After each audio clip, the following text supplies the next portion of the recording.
Həzrət buyurur ki, kim bu ayda öz əxlaqını gözəlləşdirsə, başqalarının ayaqları büdrədiyi gündə, yəni qiyamət günündə, o siratın üzərində bu kəslər ayaqları büdrəməz. Bu kəslərə heç bir zaval olmaz. Bu ayda insan əxlaqını gözəlləşdirməyə çalışmalıdır. Çünki rahatdır, asandır. Çünki Allahın rəhməti nazil olub. Çünki şeytan yoxdur. Çünki zaten nəfsimizi biz halallardan belə qorumuşuq. Yəni biz sanki bir mənəvi ab-u havadayıq. Bu ayda rahatdır axı. Ona görə də fürsət düşmüşkən baxaq görə hansı əməllərimizdən narahatıq və yaxud da başqaları bizim hansı əməllərimizdən narahatdılar.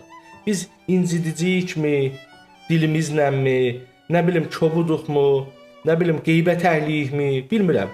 Hərənin bir əxlaqa zid və yaxud da əxlaqa çox da uyğun gəlməyən əməlləri var. Onlarla müğayət olsun bu ayda. Ki asandır, rahatdır öyrəşmək və Peyğəmbər buyurur ki, əgər belə eləsəz, siz başqalarının ayağının büdrədiyi gün siz sıratdan çox sürətlə keçərsiniz. Ki doğrudan da bunların özlərini biz dərslərdə də keçirik də siratda belə bir məsələ var ki, bəzilərindən daha sürətli keçəcəklər.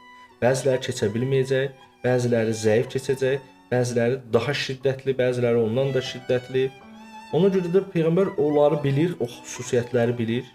Ona görə buyurur ki, orada sürətli keçməyin amillərindən biri də bax bu gün bu dünyada Ramazan ayında öz əxlaqını gözəlləşdirən kəslərdir.